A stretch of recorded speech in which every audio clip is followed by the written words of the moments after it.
Bonjour à tous, bienvenue dans cette vidéo. Je vous l'avais promis il y a quelques semaines et je vous avais fait d'ailleurs à cette occasion une petite vidéo où je vous expliquais que vous pouviez me poser des questions sur Docker et l'auto-hébergement et que je me ferai un plaisir d'essayer d'y répondre. C'est chose faite, vous avez joué le jeu, vous avez posé beaucoup de questions. Moi de mon côté, ça m'a fait un petit peu de travail pour essayer de synthétiser tout ça. Je vais essayer de vous expliquer vite fait comment je m'y suis pris, mais je vous le dis tout de suite pour les gens qui veulent aller vite, on va dire. En chapitre de la vidéo, vous aurez les grosses thématiques que j'ai pu extraire, des questions qui m'ont été posées. J'ai essayé de répondre à tout le monde, il y a 2-3 personnes dans le lot. J'ai répondu à quelques-unes des questions qu'ils avaient posées, mais déjà c'était des gros pavés, et en plus il y avait des questions qui étaient vraiment trop spécifiques, qui n'auraient pas intéressé les gens qui regardent cette vidéo. Donc j'essaierai de revenir après coup pour vous répondre, c'est pas que je vous ignore, mais j'ai juste retenu la partie qui était la plus générique de vos questions, je peux pas non plus répondre exactement aux questions que vous posez. Voilà, donc dans cette vidéo je réponds à vos questions, en tout cas je fais de mon mieux pour y répondre par rapport à mon point de vue, par rapport à mes habitudes d'utilisation de Docker, ce que je peux vous conseiller personnellement.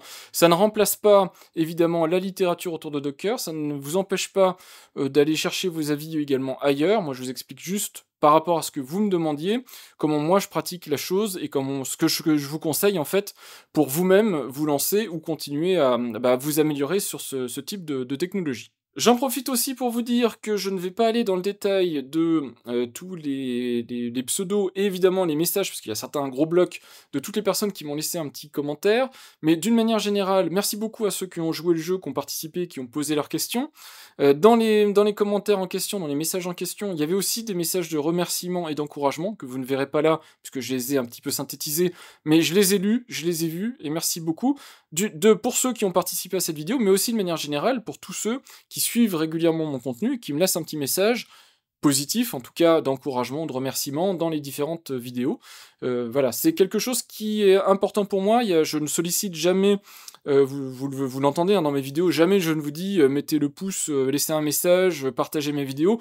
Pour autant, ça reste des pratiques qui sont extrêmement importantes quand on produit du contenu, parce que si on ne le fait pas, YouTube considère que le contenu n'intéresse pas la personne, et donc ne le propose pas à d'autres. Donc le fait que vous laissiez régulièrement un message, juste pour me dire que vous avez apprécié le contenu, mais aussi pour m'inciter à en refaire d'autres, peut-être sur la même thématique, ou pour creuser le sujet, etc., c'est quand même super encourageant, et merci beaucoup à tous pour cette vidéo, et de manière donc générale. Je vous explique rapidement comment je suis passé de la gauche, c'est-à-dire de la vidéo avec vos commentaires, à la droite, c'est-à-dire un espèce de plan où je reprends les commentaires groupés par, on va dire, thématiques, de manière à ce que ce soit un petit peu ordonné, et éviter trop de me répéter, parce que sinon si je prends les questions individuellement dans l'ordre d'arrivée, ça va vite être le bazar, parce que je risque de me répéter. Donc j'ai essayé de faire au mieux. Dans la procédure, peut-être j'ai eu quelques omissions, peut-être j'ai raté un commentaire. J'ai essayé d'être assez rigoureux, mais vous m'excuserez s'il manque votre question, c'est pas de bol. N'hésitez pas à reposer la question directement en commentaire, j'y répondrai à l'écrit, j'ai essayé de faire au mieux. Et donc, sur une chaîne YouTube, vous avez YouTube Studio, qui est la plateforme qui permet d'aller consulter l'audience, publier des vidéos, des choses comme ça. J'ai sélectionné donc comme contenu évidemment la vidéo qui m'intéresse, à savoir la vidéo où je vous demandais de poser des questions. Je suis allé dans les commentaires. Actuellement, au moment où je tourne cette séquence, il n'y a que 2 commentaires qui sont pas sélectionnés. Une personne qui m'a dit « je vais te poser des questions » et qui m'a posé, je crois, effectivement des questions. Donc du coup, cette personne n'apparaît pas directement, ce commentaire-là est pas sélectionné, évidemment. Et une autre personne qui m'a posé la question trop tard, j'essaierai de répondre un petit peu plus tard. Mais j'avais donné un cadre pour cette vidéo, le commentaire arrivait trop tard, moi j'avais commencé déjà à faire tout ça, donc c'est trop tard. Donc j'ai pris tous les commentaires, les gens pour qui j'ai normalement pris en compte leurs commentaires, vous avez eu un petit commentaire pour vous dire le commentaire est pris en compte. En gros, je m'y suis pris comme ça, mais vous voyez que quand même au final ça fait un peu de contenu, on va dire, en tout cas pas mal de questions, pas mal de thématiques. Je vais pas aller dans le détail sur chacune, je vous rassure tout de suite, parce qu'il y a certains points, il faudrait quasiment faire une vidéo pour en parler, mais je vais essayer d'aborder toutes les questions, pour comme ça, vous ayez une vue d'ensemble de l'état des lieux, de Docker, de l'auto-hébergement, et de ce que je peux vous en dire, à date. Donc on va commencer tout de suite par la première séquence, et la première séquence, le premier chapitre, c'est la maintenance, et vous êtes nombreux à me demander combien de temps je passe à faire la maintenance de mon infrastructure, et surtout, à quelle fréquence je m'y attelle, combien de temps ça me prend, et comment je fais aussi pour anticiper éventuellement des mises à jour, des choses comme ça. Et je me suis dit, le mieux, c'est de vous montrer vite fait comment je m'y prends, mais je rappelle que sur ma chaîne, j'ai des playlists. Donc si vous allez dans playlist, vous avez une playlist qui s'appelle J'ai testé Docker. Je vais mettre sur pause parce qu'il va y avoir de la publicité. Et normalement, vous avez dans cette playlist une vidéo qui vous parle justement de comment mettre à jour ces conteneurs en toute sécurité, où je vous explique ça. Alors je vous dis peut-être pas combien de temps je passe à le faire, mais je vous dis pour un conteneur donné, comment vérifier la version de l'image, quelles sont les mises à jour en question, etc. Moi je vais faire une version très condensée, ce à quoi je m'attelle régulièrement, comme ça vous aurez une vue de la vitesse à laquelle je peux aller, mais normalement il faut faire les choses avec beaucoup plus de précautions. Donc, on va mettre beaucoup de choses que j'ai expliquées dans la vidéo, mais je peux que vous conseiller d'aller consulter cette vidéo. Je me connecte sur ma machine haute, c'est-à-dire ma machine qui héberge, une des machines qui héberge Docker, ma machine principale, ma machine de production, celle qui est la plus importante pour tous mes services Docker. Je me connecte donc sur l'hôte, donc c'est ma machine Open Media Vault, et ça, j'utilise VS Code. VS Code, je vous expliquais comment on fait pour avoir cette authentification avec clés privées, publiques et compagnie, et avoir cette espèce d'automatisme pour très rapidement pouvoir faire ce que je vous montre ici. Et j'ouvre un petit terminal, je pourrais directement ouvrir un terminal Windows ou une invite de commande et puis me faire une connexion SSH, mais c'est beaucoup plus efficace et beaucoup plus pratique comme ça. Et je fais un apt update, donc je suis déjà en super utilisateur, hein, donc j'ai pas besoin de faire un sudo et compagnie. Apt update, apt upgrade.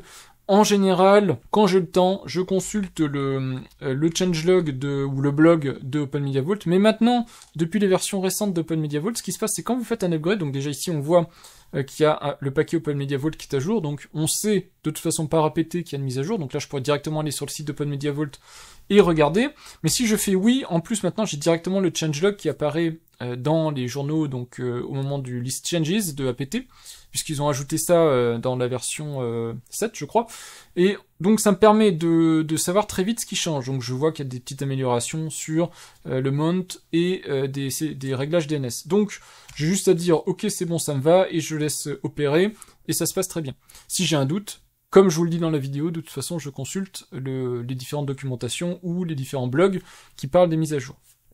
Je précise aussi que ma machine elle est sauvegardée au niveau de l'OS et au niveau de Docker, donc je peux me permettre de prendre des raccourcis, de pas toujours faire toutes les vérifications ou toutes les sauvegardes nécessaires, parce que je sais que ma machine est sauvegardée, peut-être pas en continu, mais très régulièrement. Et donc s'il y avait quelque chose qui se passait, qui serait embêtant, je perdrais peut-être du temps à restaurer, mais ça irait vite.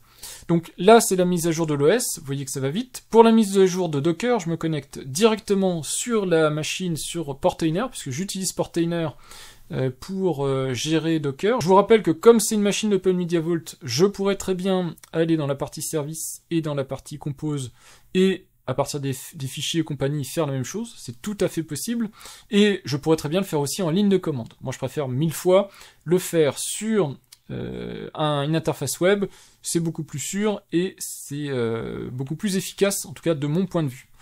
Donc, je zoome un tout petit peu, je garde les questions ici, juste pour être sûr de ne pas perdre le fil et de rester dans les thématiques des questions qu'on m'a posées.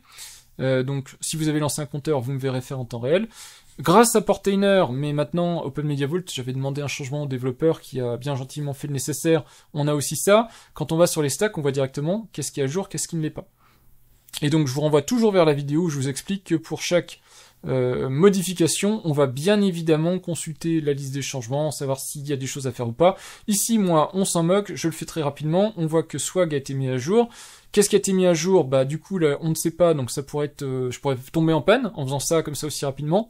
Mais de toute façon, quoi qu'il arrive, je vous ai expliqué que je peux très rapidement remettre l'image dans son état précédent, et donc je peux prendre ce raccourci pour cette vidéo. Mais en général, je jette toujours un petit coup d'œil sur Docker Hub, et je jette un petit coup d'œil éventuellement sur le projet.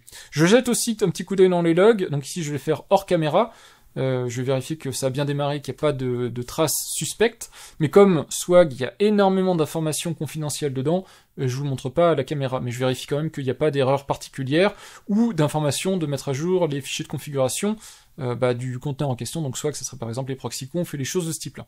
Donc pour Swag, tout va bien, Portainer va maintenant me dire que je suis à jour, et on enchaîne. Donc Nextcloud, c'est pareil, il y a la base de données et Nextcloud à mettre à jour, donc de la même manière, il faudrait que je consulte exactement quelles sont les modifications en question. On peut vérifier ensemble, de toute façon là normalement en tâche de fond c'est en train de se mettre à jour, donc vous pouvez aller directement sur les docs officiels, vous pouvez aller sur GitHub, et vous pouvez aussi aller sur Docker Hub, en fonction de où vous voulez voir. Donc là, ici, je me mets à jour, et quand on sait lire ces numéros de version, on voit que c'est une image Linux Server 349 avec un Nextcloud 30.0.1 en termes d'image de base. Ensuite, il y a des mises à jour qui sont incluses dedans.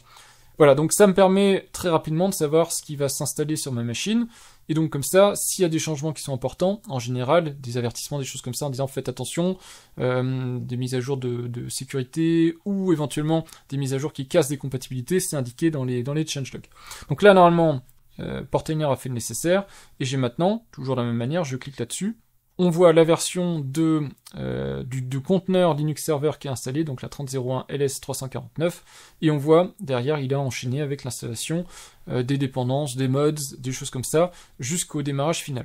Donc, vous voyez, je fais comme ça, c'est vraiment pas la méthode standard, mais c'est la méthode, une fois que vous êtes un peu à l'aise, que vous savez à quel moment en gros il y a des mises à jour qui sont un petit peu majeures, des mises à jour qui sont juste des mises à jour standards, on va dire d'infra, vous pouvez vous permettre d'aller un petit peu plus vite. Donc en gros, pour résumer les questions et pour vous donner les réponses, en gros, je fais au minimum une maintenance par semaine, donc je remets à jour mes conteneurs, en tout cas je remets à jour les images, donc je rafraîchis mes conteneurs une fois par semaine, minimum, peut-être 2 fois par semaine quand j'ai un peu le temps. Pour la procédure, bah vous avez vu, ça c'est la procédure rapide.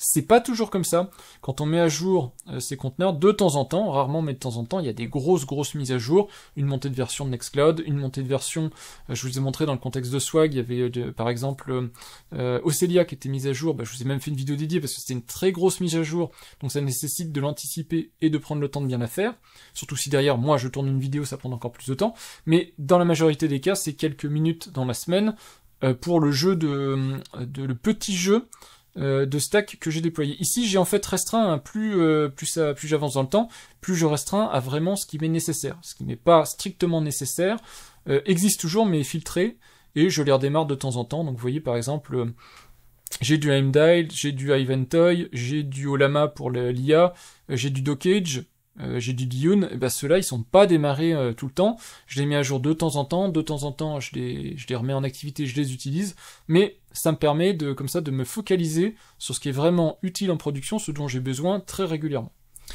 Donc voilà en gros, après ça, donc j'ai vu que, alors ici il y avait une question très particulière sur la seconde vie du matériel, alors là faut faire très attention, du matériel un peu vétuste ou un peu vieux, c'est éventuellement intéressant pour faire de l'expérimentation. Par contre, à déployer en production, faire tourner 24 heures sur 24 ou des choses comme ça, moi personnellement, c'est pas du tout mon délire. C'est des machines qui sont assez peu efficaces en général en termes de rapport puissance-consommation. Les machines un petit peu anciennes, si on parle vraiment de machines anciennes, ont tendance à être beaucoup moins optimisées. C'est des machines qui ont plus tendance à la panne, puisqu'elles sont déjà beaucoup plus âgées. Donc sur des machines en production, c'est un peu embêtant, vous prenez un vrai risque d'avoir une panne sérieuse, là où sur des machines plus récentes, en général, on minimise ce risque. Donc, le matériel de seconde vie, oui, mais pas pour de la machine en production, et certainement pas pour des organes critiques, donc l'alimentation, les disques durs, des trucs comme ça, on oublie. Déjà, avec du matériel neuf, on n'est pas à l'abri de panne, alors avec du matériel qui a déjà eu une première ou une deuxième vie, c'est encore pire. Besoin de tuto pour le suivi des mises à jour et surtout pour Nextcloud, il y a une vidéo dédiée. Pour le reste, il y a on va dire mon Discord, plein de ressources sur internet. Je peux pas me permettre, à chaque fois qu'il y a une mise à jour, de passer du temps à réexpliquer la même chose. C'est des procédures standards et j'ai montré ici rapidement que je me suis remis parfaitement d'aplomb.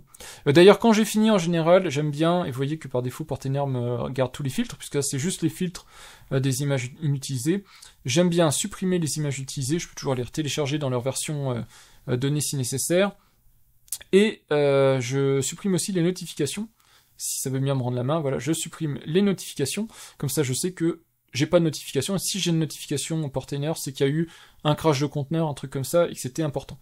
Voilà en gros, comment je me mets à jour. Vous voyez qu'ici, il y avait peut-être 4 stacks à mettre à jour, je me rappelle même plus, et ça se fait assez rapidement, et ça conclut, on va dire, la section maintenance. Donc on va attaquer maintenant la section Docker et conteneurs, et on me demandait en gros, dans le compose que j'explique, donc c'est le compose de Swag, je mets en place des réseaux. Pourquoi et comment les mettre en place, ça nécessiterait une vidéo dédiée sur les gestions de réseau. Donc je peux pas me permettre de la faire, ça va être beaucoup trop long, beaucoup trop compliqué. Mais en gros, si je veux expliquer le principe général, on va prendre un exemple assez simpliste. Ici, on est sur la stack Swag. La stack Swag, la mienne en tout cas, elle est composée de 3 services. On a Swag, le reverse proxy, donc on va dire l'union de Nginx pour le serveur web et de la partie certbot pour l'émission d'un certificat. Ça fait un peu plus que ça, mais en gros c'est ça. Il y a la partie Aucelia pour la partie sécurité, donc le single sign-on, les trucs comme ça, la gestion des utilisateurs. Et j'ai aussi la partie CrowdSec, qui me permet d'améliorer encore la sécurité de tout ça. Puisque c'est quelque chose qui est exposé sur Internet, il faut absolument que ce soit surveillé sur les attaques qui peuvent avoir lieu de manière courante. Évidemment, tout le monde n'a pas tout le temps besoin de communiquer avec tout le monde. Par exemple, CrowdSec, il a besoin de communiquer avec les machines qui ont besoin de CrowdSec, mais il n'a pas besoin de communiquer avec, peut-être, je ne sais pas moi, Aucelia. CrowdSec n'a peut-être pas besoin d'Aucelia, et donc, il n'y a pas de raison qui se trouve sur le même réseau. Et Docker vous permet, via son mécanisme de réseau, d'isoler en fait des réseaux virtuels, puisque Docker travaille avec beaucoup de virtualisation de ressources, que ce soit le système de stockage de fichiers et le réseau, et il vous permet de créer des interfaces réseau sur la machine qui sont spécifiques entre plusieurs machines. Donc si on prend par exemple le réseau qui s'appelle CrowdSec, qui est issu de ma stack Swag, eh bien la machine Swag ne peut communiquer qu'avec CrowdSec, ou plutôt CrowdSec ne peut communiquer qu'avec Swag. Par contre, si on prend par exemple Nextcloud maintenant, Nextcloud il a besoin de communiquer avec la base de données, et il a besoin de communiquer avec Swag, le reverse proxy. Donc si on prend Nextcloud, vous verrez que Nextcloud il est en communication avec Swag et Aucelia, donc ça c'est le réseau Nextcloud, et il a aussi un réseau Nextcloud DB. La machine Nextcloud est capable de discuter avec sa base de données. Donc ça veut dire que j'isole en fait les communications qui ont lieu, et ça m'évite que tout le monde communique avec tout le monde. Ce serait tout à fait possible d'avoir un réseau unique de conteneurs Docker, mais ça serait un peu comme chez vous, quand vous branchez une machine sur votre réseau Wi-Fi ou sur une prise filaire, eh bien la machine a accès à toutes les autres machines, et en termes de sécurité, c'est pas idéal. On peut s'en contenter si on est à peu près sûr de ce qu'on fait, mais si on peut se permettre de faire les choses un tout petit peu plus proprement, on peut aussi isoler un peu plus les machines. Donc voilà en ce qui concerne les réseaux. Après ça, il y a énormément de choses à dire sur la manière dont les réseaux fonctionnent avec Docker, donc je me contente juste de ça pour répondre à la question. Sous Proxmox, on me demande aussi, alors c'est un sujet qui n'a pas directement à voir, mais la différence entre conteneur LXC, qu'on appelle conteneur, et Docker. Et il faut comprendre que, alors je parle de vidéo Proxmox, mais ici, en l'occurrence, il n'y en a pas. Sur cette machine-là, j'ai pas de virtualisation avec Proxmox. Le conteneur LXC, ça n'a rien à voir avec un conteneur Docker. Ça a terme de conteneur, mais en termes de technologie, c'est très différent. En particulier, le degré d'abstraction ou de virtualisation entre un conteneur LXC et Docker n'a rien à voir. Docker abstrait complètement le système de stockage et la partie réseau. Ce que ne fait pas un conteneur LXC, en général même un conteneur LXC est dépendant du noyau de la machine hôte, un conteneur Docker est beaucoup moins dépendant de la machine hôte. Il est dépendant de l'architecture de la machine hôte, mais moins de comment la machine hôte en elle-même est conçue, on va dire. Il y a des niveaux d'abstraction qui sont bien plus supérieurs. Du coup, un conteneur LXC est aussi plus efficace en termes de performance et tout ça. On peut voir un conteneur LXC comme une machine virtuelle un peu moins séparée de la machine hôte. Un conteneur Docker est lui beaucoup plus éloigné de la machine hôte. Et toujours dans la partie choix de déploiement et installation, pourquoi personnellement je fais une installation de Home Assistant en tant que installation en dur, on va dire, et non une installation Docker. J'en profite pour vous mettre à l'écran mon installation Home Assistant, comme ça meuble un petit peu l'écran. Je suis très content que la question pose plus sur Home Assistant directement installé sur une machine ou du Docker, parce que la question pourrait se poser aussi de la virtualisation. On peut virtualiser Home Assistant en tant que conteneur LXC, je vous l'ai déjà montré en vidéo je crois, et aussi en tant que machine virtuelle.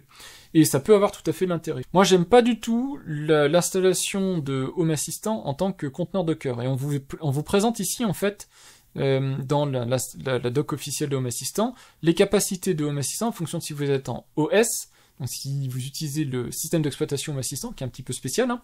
Si vous êtes en mode conteneur, donc du Docker en gros, si vous avez que Core ou si vous êtes en supervisé. Le problème quand on est en mode conteneur, c'est qu'on est soi-même un conteneur Docker, et donc on n'a pas les capacités d'aller déployer des add-ons via des conteneurs Docker, il faut le faire soi-même. Alors c'est pas forcément ultra compliqué, Mais du coup, on perd ce côté où tout vient en fait clé en main, on va dire, avec Home Assistant, et on peut très facilement déployer des choses qui sont un petit peu complexes, là où il y a besoin en particulier de conteneurisation. Dès qu'on est en mode conteneurisé, ça apporte quelques avantages, en particulier sur la manière de déployer tout ça, c'est un peu plus souple, mais on perd aussi des capacités d'add-on et tout ça, il faut le faire à la main. Pour les gens qui ont l'habitude, ce sera pas une grosse contrainte, mais même pour des gens qui, comme moi, auraient l'habitude, pourraient le faire, je trouve que c'est quand même super pénible d'avoir à gérer ça, alors que HAOS est vraiment assez complet et assez pratique. Donc c'est pour ça que je choisis la version installation sur une machine dédiée, et machine dédiée parce que je n'aime pas, j'ai pas une pratique de la virtualisation sur des systèmes critiques. Peut-être j'y reviendrai à terme un jour sur ce point de vue-là, mais je préfère sur des choses assez critiques comme Domotique, qui gère mon alarme, qui gère mes ouvrants, qui gère la gestion de chauffage, des choses comme ça. Je préfère que ça tourne sur une machine dédiée, avec des backups très réguliers, des choses comme ça, pour que je sois en mesure de pouvoir éteindre des choses sans que ça impacte des systèmes critiques. Le fait d'avoir du virtualisé, ça veut dire qu'il y a de la maintenance sur le virtualisé et peut-être des interruptions. Et ces interruptions-là, j'ai pas trop envie d'en faire les frais. Pour la partie sauvegarde, restauration, donc des questions autour de comment on sauvegarde un conteneur et vers quelle destination, tout ça. J'en ai fait des vidéos dédiées de tout ça, donc c'est pareil, tout ce qui est sauvegarde, comment sauvegarder ses fichiers, de Nextcloud ou je sais pas quoi. J'ai une vidéo dédiée, plusieurs vidéos dédiées même, sur ma chaîne. Franchement, c'est pour ça que je fais ce type de contenu, c'est justement pour éviter d'avoir à me répéter, parce qu'on me pose régulièrement les mêmes questions, et donc c'est beaucoup plus simple de renvoyer vers des vidéos où je synthétise tout ça. Donc vous voyez qu'il y a au moins 3 vidéos qui parlent de sauvegarde en termes de domotique pour JDOM, sauvegarde en termes de Windows, donc historique des fichiers, tout ça, et sauvegarde avec un NAS, les techniques, 3.2.1 et compagnie, comment je fais avec du Nextcloud, du duplicatif, du Docker, c'est exactement la question qui me pose ici, et donc il y a une vidéo qui y répond. Je donne quand même une petite réponse rapidement. Donc j'utilise Duplicati pour faire tout mon système de sauvegarde. Donc dans Duplicati, je sauvegarde principalement mes documents personnels, donc vous voyez photos, documents, vidéos, mais je sauvegarde aussi mon AppData de Docker et ma config de Docker, ce qui me permet, en cas de crash complet de Docker, d'avoir non seulement la possibilité de le récupérer, mais en plus j'ai ça de manière incrémentale, donc si jamais je viens me rater dans une mise à niveau, un truc comme ça, je peux récupérer tel que c'était avant, ou à peu près avant. J'ai ça en local, et je pousse également sur du cloud. Donc ça en gros c'est mon mécanisme de sauvegarde, ça se fait tout seul, j'ai une stack Duplicati qui fait ça pour moi, et donc j'ai pas à me prendre la tête sur comment je fais pour sauver tout ça. Je sauvegarde entre 2 disques, donc j'ai toujours au moins 2 copies de mes sauvegardes, mon backup et source et compagnie, et donc ça me permet d'être sûr qu'en cas de pépin, c'est pas la panne intégrale, et même si je passerai peut-être un petit peu de temps pour tout remettre bien d'aplomb, je vais pas y passer trop de temps. Voilà, pour Nextcloud, parce que je vois qu'il y a une section spécifique Nextcloud, chiffrement et compagnie, moi je conseille, surtout quand on déploie du Nextcloud conteneurisé, comme c'est mon cas, de ne pas utiliser les capacités de chiffrement de Nextcloud. On chiffre sa machine, donc les systèmes de stockage sur lesquels on vient stocker les documents, mais on n'active pas en plus le chiffrement intégré de Nextcloud, sinon je pense que ça devient vite compliqué et ça devient vite ingérable. Donc voilà, moi je conseille de ne pas activer le chiffrement de Nextcloud, faire du déploiement de Nextcloud par Docker, c'est beaucoup moins intrusif pour le système d'exploitation, et beaucoup plus pratique à mettre à jour. Alors, point très important, en tout cas qui moi m'intéresse beaucoup en termes de thématique, c'est la haute disponibilité, on appelle ça HA, High Availability en anglais, qu'il faut pas confondre avec HA, évidemment Home Assistant, pour lesquels il y a peut-être quelques questions aussi. La haute disponibilité, c'est le fait que, à un instant donné, si jamais vous avez un défaut quelconque, donc matériel ou logiciel, sur un service, vous avez de la redondance qui fait qu'on ne verra pas l'interruption de service. Redondance multiple, en fonction du niveau de haute disponibilité que vous voulez avoir, donc c'est une quantité de 9 en fait, donc vous pouvez avoir de la haute disponibilité à 99%, à 99,9%, etc., à 99,999%, bref, en fonction des ressources matérielles et logicielles que vous allez allouer, vous allez avoir des capacités de résister à des pannes, des tolérances à la panne diverses et variées, pour que tout le temps vos services soient disponibles. Dans mon cas de figure, j'en ai rien à faire d'avoir une indisponibilité, parce que le prix de la haute disponibilité, c'est vraiment un investissement de temps et de ressources qui est extrêmement contraignant. Et si on n'en a pas un besoin, soit professionnel, soit vraiment justifié, soit pour faire mumuse, hein, si vous voulez jouer avec la haute disponibilité et voir comment faire, ça peut éventuellement vous intéresser, mais sinon, moi je vous déconseille d'investir ce terrain-là, c'est du temps que vous allez dépenser pour une récompense finalement qui n'aura pas lieu, parce que, en particulier, on m'a demandé en tout cas la haute disponibilité sur de la domotique, vous avez forcément du matériel qui arrive à un moment donné, des contrôleurs, des choses comme ça, c'est des ressources physiques, des clés USB par exemple que vous branchez sur la machine, vous ne pouvez pas les déplacer comme ça aussi facilement que vous déplacez une image par exemple, ou un conteneur, ou un système, une VM, d'une machine à l'autre. Et donc du coup c'est vraiment extrêmement compliqué à mettre en place.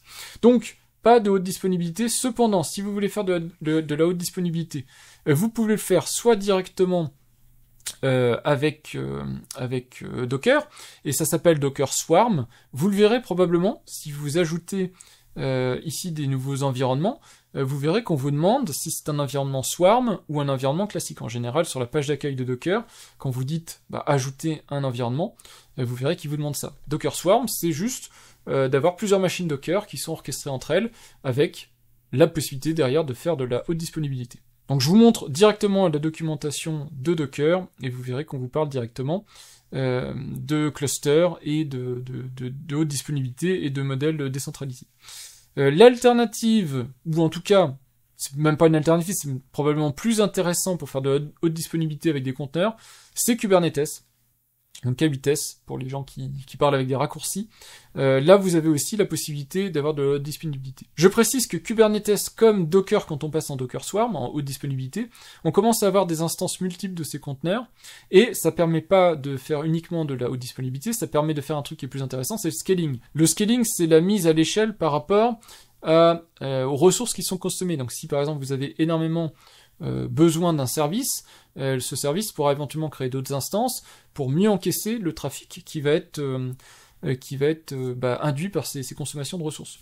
Donc c'est très intéressant, mais je vous le redis, si déjà vous avez des difficultés à bien comprendre comment fonctionne Docker, ou comment fonctionne même un système Kubernetes basique, mais surtout du Docker, du conteneur de base, si c'est compliqué, si vous n'avez pas compris tous les concepts, ne vous lancez pas sur du Swarm ou du Kubernetes. Vous allez être vraiment lâché et vous allez probablement faire n'importe quoi. Il faut vraiment savoir exactement, avoir bien compris déjà les concepts de containerisation avant de commencer à passer sur des concepts Kubernetes. Maintenant, je vous ai mis en garde, vous avez des billes pour commencer à faire des recherches, et si le sujet vous intéresse, vous pouvez creuser, mais moi je pense que je vous le présenterai jamais. C'est pas que je ne le maîtrise pas, il y a beaucoup de choses que je sais faire, c'est juste que je pense que c'est pas du tout adapté à un public, on va dire grand public, et que surtout les besoins que peut-être, ou les idées que vous vous en faites, vous n'en avez pas besoin. La plupart du temps, vous pouvez vous passer de la haute disponibilité, à moins d'héberger, je sais pas, ses propres serveurs, ses propres sites web, et d'avoir un trafic de malade dessus, au point que c'est quasiment des clients et qui seraient mécontents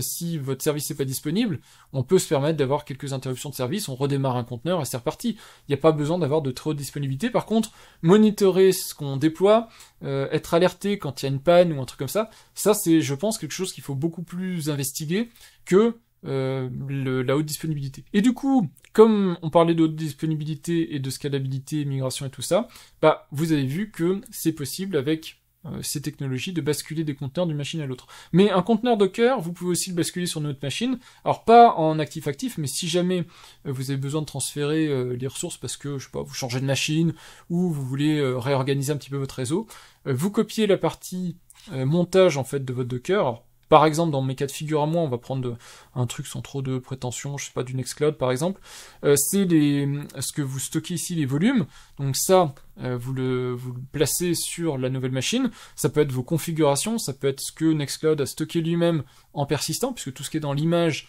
et tout ce qui n'est pas matérialisé par un volume sera perdu, donc tout ce qui est persistant. Et ensuite, vous redéployez votre stack sur une autre machine, et ça va redémarrer tout seul, comme si de rien n'était. Quasiment, vous aurez peut-être des adaptations à faire, si vous avez des adresses IP en dur, ou des noms de machines qui ont changé, mais sinon, dans la majorité des cas, vous n'aurez strictement rien à faire. L'autre chose, c'est peut-on transformer LXC, un conteneur Docker en LXC, ça n'a aucun rapport, donc non. Non. Par contre, on peut créer, comme je vous l'ai montré, un conteneur LXC, une machine Debian par exemple en conteneur LXC, et installer Docker dedans, et faire du Docker dans un conteneur LXC. Mais c'est une machine LXC donc un conteneur Elixir en termes de machine virtuelle, qui fait tourner du Docker dedans. C'est pas du tout une transformation simple d'un conteneur Docker vers une machine virtuelle Elixir ou un conteneur Elixir. Et est-ce qu'on peut avoir plusieurs points d'administration si on a plusieurs instances de Docker sur plusieurs machines? Oui, mais ça dépend de l'outil dont on dispose. En particulier, par exemple, Portainer, et c'est ce qui fait que j'aime beaucoup Portainer. Portainer, vous l'avez vu, quand on va sur la page d'accueil, on a les environnements.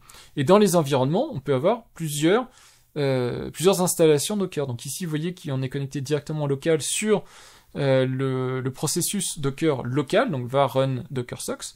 Donc là, on est sur une ressource locale de la machine, mais on peut aussi surveiller des Docker distants, donc on a aussi des API pour gérer Docker, et dans ce cas-là, vous pouvez ajouter une nouvelle machine directement à votre page de Portainer, et gérer depuis votre interface web un ensemble de machines. Et si vous avez du Swarm, il gère aussi donc cette histoire de cluster.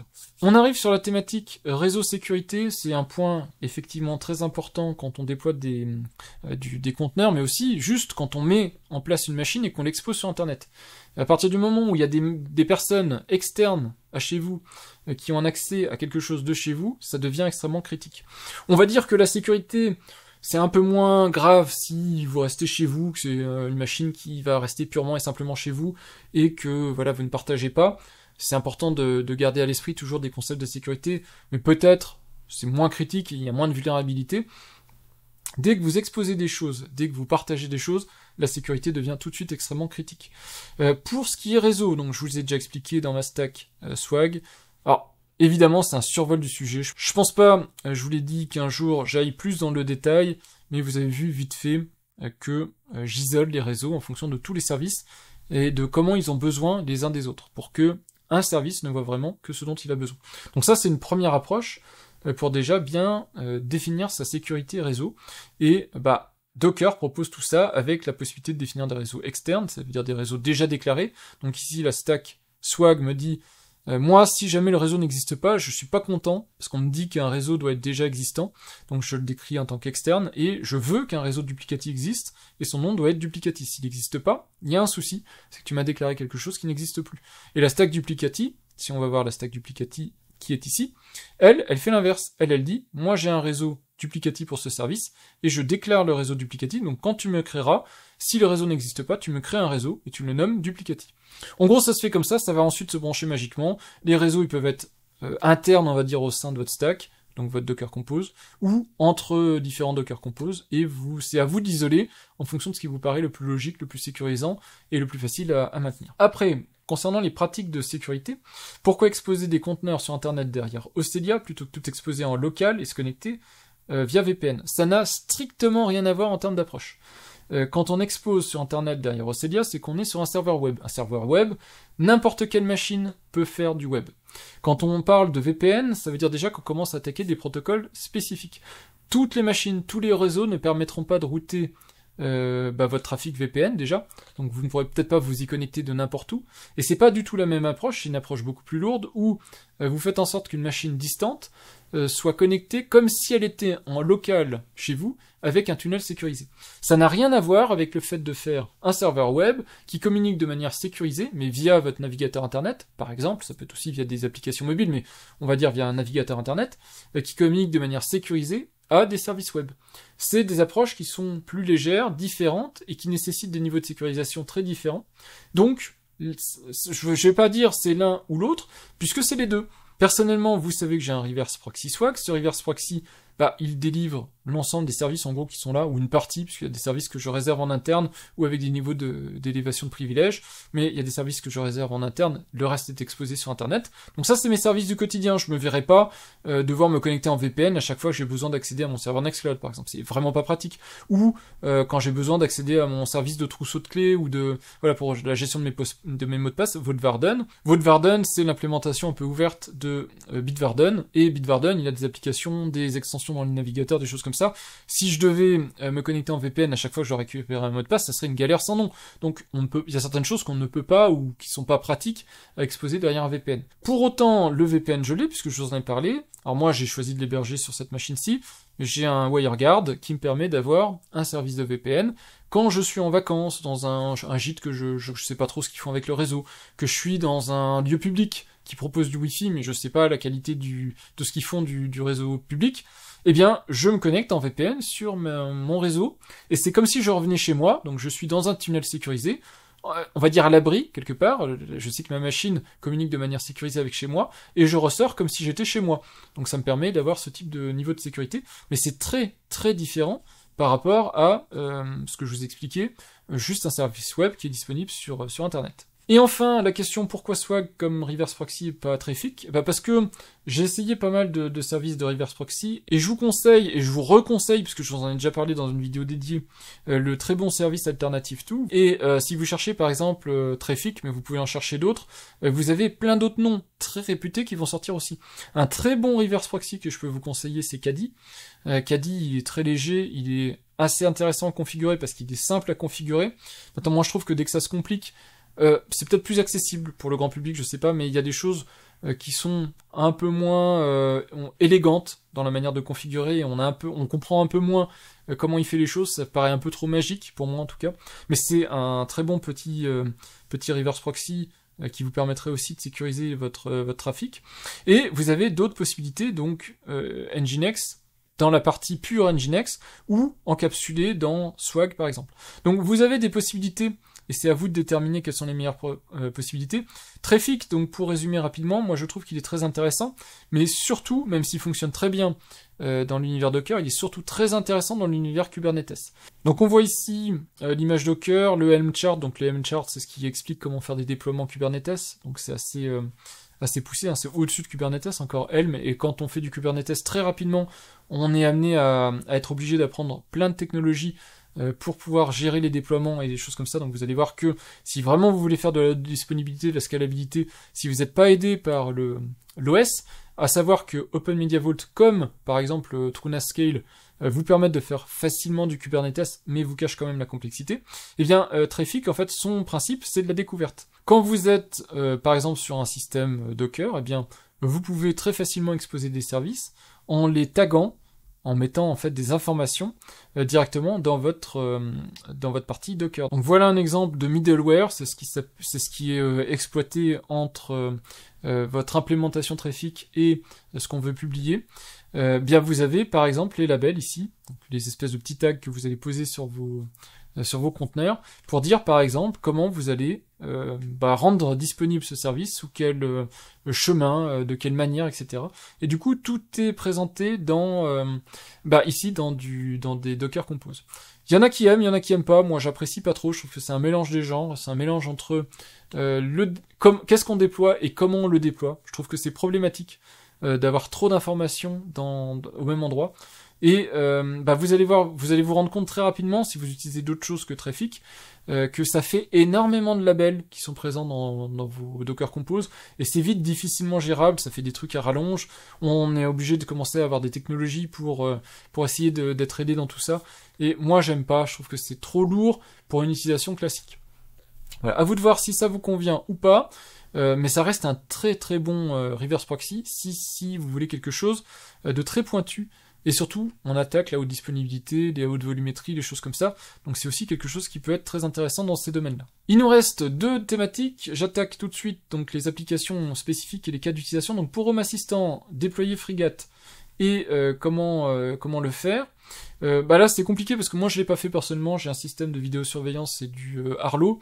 Donc du coup c'est du tout en un. Si je dois déployer des caméras plus tard, effectivement, je partirai sur des caméras, comme j'avais au fait au départ, des caméras un peu plus ouvertes, avec des flux vidéo en local, des choses comme ça. Et Frigate ou Frigate, en fonction de comment vous voulez prononcer, mais Frigate c'est pas mal. C'est un système qui est super intéressant et que vous pouvez coupler à du Coral AI, des choses comme ça, pour faire de la détection temps réel, personnes, animaux et compagnie, pour avoir des vraies notifications pertinentes quand il se passe un événement devant vos caméras. Personnellement, moi, je pense que si la personne qui me pose la question, en tout cas, a déjà une installation Home Assistant, ça se fait en quelques clics dans Home Assistant, c'est très bien, faut pas se prendre la tête avec tout ça. Par contre, ça peut être intéressant dans un deuxième temps, une fois qu'on sait bien comment ça fonctionne, une fois qu'on a bien commencé à mettre les mains dedans, et qu'on a une bonne expérience, on peut se permettre d'aller découpler ça et d'aller l'installer sur une machine dédiée, que ce soit une machine virtuelle ou une machine physique, en fonction de ses besoins en termes de performance, de volumétrie, éventuellement de disponibilité, de choses comme ça. Mais moi je dirais dans un premier temps le faire par Home Assistant, c'est très très facile, très direct et très très simple d'utilisation. Pour Nextcloud, des tutos pour le suivi des mises à jour sur tout Nextcloud. J'ai fait une vidéo chapeau qui explique comment on fait les mises à jour, c'est tout. Il n'y aura pas plus. Le jour où je ferai une vidéo dédiée, c'est comme la vidéo Celia, c'est quand vraiment je vous ai présenté quelque chose dans lequel je crois, mais qu'il y a une mise à jour qui est un tel palier que ça nécessite d'en dire un petit peu plus. Et que les documentations, même si elles existent, sont un petit peu ardues, je trouve, à aborder. Sinon, c'est fini, je ne vais pas faire de mise à jour pour dire comment on passe à Nextcloud 29, puis 30, puis 30.0.1, des choses comme ça. Ça n'a pas d'intérêt. L'idée, c'est de faire une vidéo générique sur comment on fait les mises à jour. Ensuite, à vous de gérer la mise à jour de vos instances. Ça se fait, honnêtement, très bien. J'ai jamais eu besoin d'y passer beaucoup de temps. Si vous partez d'une base solide en termes de configuration, et que vous suivez les changelogs et les informations qui sont publiées à chaque mise à jour, on vous dit dans le détail quoi faire et où regarder pour savoir s'il y a quelque chose à mettre à jour. Vous avez des avertissements en Nextcloud, en particulier avec les commandes CC et compagnie, s'il y a des index à remettre sur la base de données, tout ça, il vous indique tout. Vous avez une page d'administration, il vous dit exactement ce qu'il faut faire et où il faut le faire. Il suffit de suivre à la lettre les indications, mais si on n'est pas carré et si on fait pas suivi de mise à jour, évidemment, assez rapidement, on va se retrouver perdu avec des compteurs potentiellement qui marchent plus, qui démarrent plus, ou qui posent problème. Donc sinon, le reste des questions, en gros, j'ai répondu. Pour Jellyfin, effectivement, j'ai une installation de Jellyfin, et effectivement, je pense que je la présenterai probablement jamais en vidéo. Je l'ai expliqué pourquoi dans la vidéo précédente où je vous disais que vous pouviez me poser des questions si vous le vouliez. C'est tout simplement parce que Jellyfin en général est associé à du contenu sous copyright, donc du piratage, des choses comme ça, et que honnêtement c'est pas quelque chose que je vais vous présenter parce que sinon je peux pas vous montrer mon interface à moi, ça n'aurait pas d'intérêt, elle serait vide. Donc voilà, à quoi ça, à graphique dédié pour aider à la décompression, pas la compression. Enfin, je sais pas si c'est une faute de frappe ou une faute de compréhension, mais c'est pour la décompression, c'est pour accélérer les flux H264, H265, pour avoir des décompressions matérielles et ne pas taper dans le CPU. Parce que si j'avais pas d'accélération graphique matérielle, le CPU serait très fortement sollicité avec la lecture de certains flux 4K et compagnie. Là, il est relativement au repos, peut-être à 5 ou 10%, et c'est la carte graphique, la partie haut. Home Assistant, on peut s'en sortir avec une petite machine, je vous ai montré le type de machine avec laquelle je tourne dans une vidéo dédiée. Toujours, hein, si vous voulez regarder, il suffit de taper dans ma barre de recherche à moi, hein, donc le petit champ de recherche de ma chaîne, vous tapez Home Assistant, et très rapidement, dans les réponses, vous aurez ce que je peux vous dire sur Home Assistant, en particulier une manière d'installation. Je vous en ai montré au moins 2. Installer Home Assistant en virtualisé dans un LXC ou une machine virtuelle, je sais plus, et installer Home Assistant sur la machine que moi j'utilise, qui est une Zimaboard, qui est vraiment une machine légère en termes de performance, mais qui suffit largement pour faire du Home Assistant. Alors Zigbee MQTT, je l'utilise pas, la partie Zigbee, mais j'ai du Matter Thread, donc j'ai quand même un protocole sans fil, et ça fonctionne impeccablement bien, et du MQTT. Voilà, c'est des trucs qui sont assez légers, franchement, une petite machine suffit largement pour ce type de besoin. C'est autre chose quand on parle, comme tout à l'heure, de frégate, de suivi de mouvements, de choses comme ça en vidéo. Là, il faut des ressources un peu joufflues. Pour les questions générales, donc sur l'auto-hébergement, avantages, inconvénients, ça c'est une vidéo à part entière, je pourrais dire, pour lister tous les avantages et les inconvénients. Évidemment, les inconvénients, vous les connaissez, c'est qu'il faut avoir du temps à y investir. Quand on passe, pour faire en gros, on passe d'un Google Drive ou d'un OneDrive, où on vous fournit un service en ligne, contre rémunération performée, un service en ligne, où vous déposez des fichiers, et normalement, en gros, on vous garantit que vous allez conserver le fichier, à un auto-hébergement. Alors l'auto-hébergement, il peut être chez vous ou chez un prestataire, hein. Quand on parle d'auto-hébergement, ça veut dire que vous hébergez vous-même, mais c'est pas forcément chez vous. À vous de voir ensuite comment vous voulez vous y prendre. Vous pouvez héberger chez vous ou pas chez vous. Mais en tout cas, quand vous hébergez vous-même vos services, ça veut dire d'avoir la machine dédiée, vous allez consommer de l'énergie, vous allez devoir faire des sauvegardes. Si vous zappez les sauvegardes, vous risquez éventuellement de perdre des données qui peuvent être éventuellement cruciales pour vous. Donc, voilà, c'est des gros désavantages. Il faut vraiment avoir et l'envie, et le temps, et les capacités pour se lancer. Alors les capacités, moi je dirais qu'on peut toujours les acquérir. Si on a envie, c'est de la formation, des choses comme ça, il n'y a pas de souci. Normalement, on peut à peu près tout apprendre. Je pense que tout humain normalement constitué peut à peu près tout apprendre. Il faut juste y prendre le temps et y mettre les formes, c'est-à-dire le faire dans le bon ordre. Si on veut apprendre des choses qui sont hors de portée, il faut y aller quand même progressivement. On peut pas non plus devenir expert du jour au lendemain, à moins d'être vraiment surdoué dans la vie. Mais sinon, il faut y mettre les formes. Mais normalement, on peut tout apprendre, et donc il faut se laisser le temps pour acquérir des compétences et le faire de manière consciencieuse.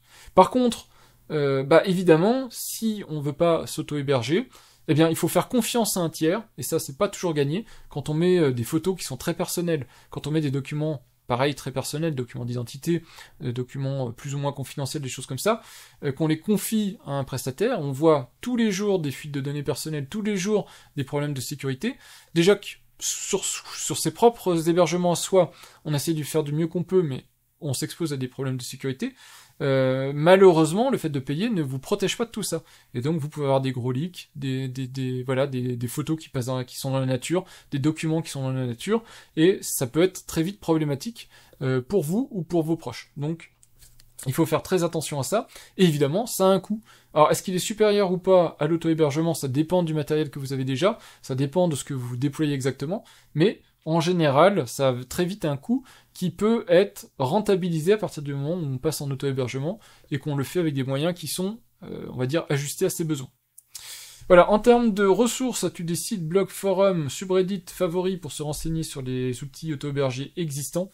Pas spécialement. Alors, les Reddit et compagnie, j'y vais de moins en moins. J'y vais quand même quand j'ai besoin d'informations un peu pointues, mais Reddit est devenu un petit peu des fois un fourre-tout et une ambiance qui est pas forcément idéal. Je ne consulte pas personnellement de site, blog ou forum particulier parce que par mon métier quelque part, je suis amené de toute façon à rester en continu informé de choses qui sortent. Donc je fais pas spécialement attention, j'ai pas une attention particulière pour ce domaine de l'auto-hébergement, mais je ne consulte pas de trucs particuliers à part l'écosystème dans lequel je me trouve. C'est-à-dire je tourne beaucoup autour par exemple de Linux Server IO. Donc Linux Server IO, c'est une communauté qui déploie des images standardisées de Docker, et ils ont un blog, etc., où ils communiquent régulièrement sur les bonnes pratiques. Bah tiens, justement, alors on en parlait à l'instant, les bonnes pratiques pour le réseautage de Docker. Voilà exactement un article, j'imagine assez complet, je l'ai même pas lu celui-là, mais voilà, vous aurez un article assez complet pour vous permettre de comprendre l'isolation, la gestion des noms de machines, des DNS, sur les réseaux Docker, comment créer des réseaux privés, réseaux partagés, etc. Comment ça se décrit en Docker Compose, comment ça fonctionne en termes d'adresse IP, de réseau et compagnie. Voilà, c'est exactement... J'ai même pas fait exprès parce que j'ai vraiment zappé cet article, mais ça répond à des questions que vous aviez, et c'est exactement le genre d'endroit où vous aurez ce type de réponse un peu pointue.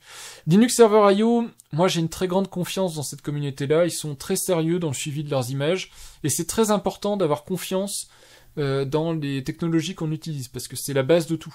C'est l'infrastructure que vous choisissez en termes de, à la fois le matériel que vous retenez, le type de déploiement que vous retenez, donc avoir confiance dans Docker et dans ses outils, mais aussi avoir confiance dans la communauté qui gravite autour pour vous créer des images, parce que ça va très vite d'avoir une faille de sécurité qui n'est pas correctement auditée, qui n'est pas correctement comblée, un déploiement mal fait qui vous crache tout. Donc c'est important d'avoir des gens en qui on peut avoir confiance, parce qu'on peut pas tout faire soi-même. À un moment donné, il faut déléguer. Et il faut comprendre que voilà, c'est pas possible d'aller construire que tout le monde construise sa propre image Docker du service dont il a besoin. Et donc c'est super important de pouvoir avoir confiance dans ce type de services qui sont fournis gratuitement, et en plus de pouvoir avoir des interactions avec les gens qui y contribuent pour dire tiens là j'ai détecté un truc, ça marche mal, ou il y a peut-être un problème de sécurité, donner quelques détails et avoir un retour, soit une prise en compte, soit en disant non tu t'es inquiété pour rien, c'était pas comme ça que ça marchait, ou voilà. Donc moi, c'est le genre de trucs vers lesquels je peux vous renvoyer, les Docker, les sites officiels Docker, les sites officiels Linux Server IO. Si déjà vous consultez des documentations officielles, vous ferez l'abstraction de gens comme moi qui essayent de vulgariser, mais en voulant vulgariser pour rendre accessible à tout le monde, ils font des raccourcis. Et des fois, il y a des gens qui prennent ça pour argent comptant. Le fait de vous éviter une demi-heure de documentation et d'essayer de vous résumer la situation en 2 minutes, c'est pas forcément vous rendre service, parce que j'omets plein de choses, et il y a des gens qui n'ont aucune connaissance et qui vont même pas avoir connaissance du fait que j'ai omis des choses. Et donc, ça peut être parfois dangereux, problématique. Donc c'est pour ça que se retourner vers des références, c'est beaucoup plus sûr et c'est une bonne pratique. Mais voilà, c'est pas forcément des blogs ou des forums, peut-être des sites de ce niveau-là, je les conseillerais. Et enfin, je finis parce que je sais que dans chaque vidéo, dans chaque FAQ et compagnie, on me remonte ce type de choses. En gros, on me passe des commandes de vidéos en me disant tiens, moi, je m'intéresse à ce sujet-là, pourrais-tu faire une vidéo sur ce type de contenu. Et en général, et là pour cette question-là, c'est une série sur Docker Portainer sur les principes, etc. Non. Je ferai pas de vidéo là parce que j'ai pas comme objectif de faire une Docker 101 ou je sais pas comment on pourrait l'appeler, où je pars de zéro, j'explique ce que c'est que Docker, comment ça marche, comment on fait son Docker Compose et compagnie. Je l'explique déjà dans mes vidéos en partie, mais mon objectif c'est pas de faire du contenu que quelque part je pourrais me permettre de faire si j'étais à plein temps sur ce type d'activité. Moi je ne fais que documenter mes pratiques, ce que je déploie, comment je le déploie, pourquoi je le fais comme ça. Je ne peux pas me permettre, j'ai essayé de le faire sur certains contenus.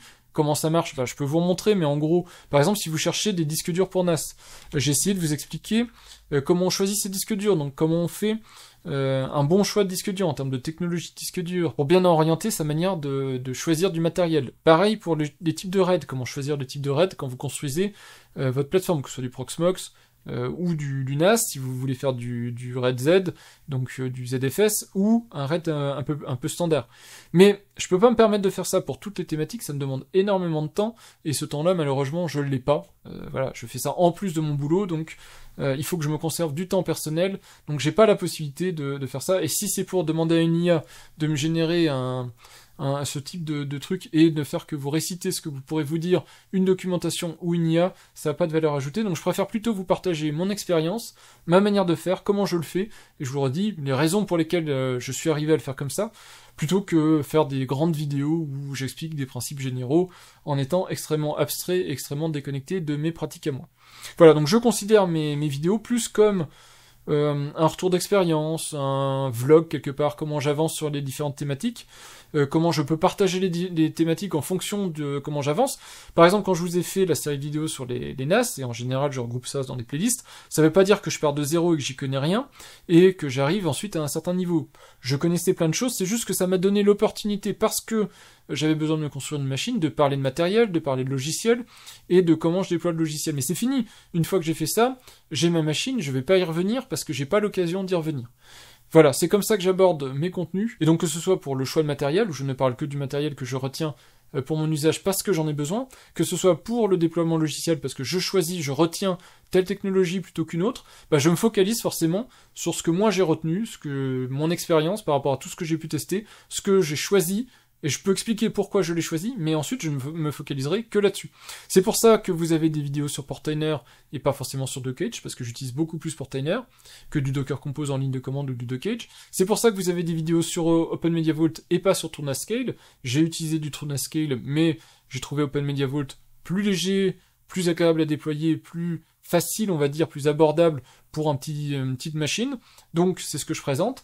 Voilà, ça veut pas dire que le reste n'existe pas, ça veut pas dire que je ne le connais pas, ça veut dire que je n'ai pas le temps de faire du contenu sur des choses que je n'utilise pas au quotidien et pour lesquelles je ne serais pas pertinent à faire du contenu. Voilà, bah j'ai réussi, je suis arrivé au bout de toutes ces questions. Vous avez vu, c'est quand même un petit peu de boulot pour aller extraire tout ce que vous m'aviez demandé et essayer d'en faire quelque chose, une espèce de synthèse, ou au moins j'essaie de répondre quand même précisément, mais sans rentrer trop dans le détail. Évidemment, je vous ai dit, il y a plein de sujets, il faudrait quasiment que j'en refasse une vidéo si je voulais vous donner une vraie réponse, donc je suis obligé d'être aussi bref que possible, et pour autant la vidéo est longue, donc j'ai fait au mieux. Vous pouvez toujours compléter mes réponses ou éventuellement, donc soit aller dans mon sens, soit éventuellement me corriger ou apporter une autre vue pour les gens qui regarderaient cette vidéo. N'hésitez pas, tant que vous restez respectueux, je le dis à chaque vidéo, enfin je le dis quand je vous demande en tout cas de participer, mais tant que vous restez respectueux et courtois envers moi et envers les gens qui participent aux commentaires sur YouTube, il n'y a pas de souci, vous pouvez avoir votre point de vue et le partager.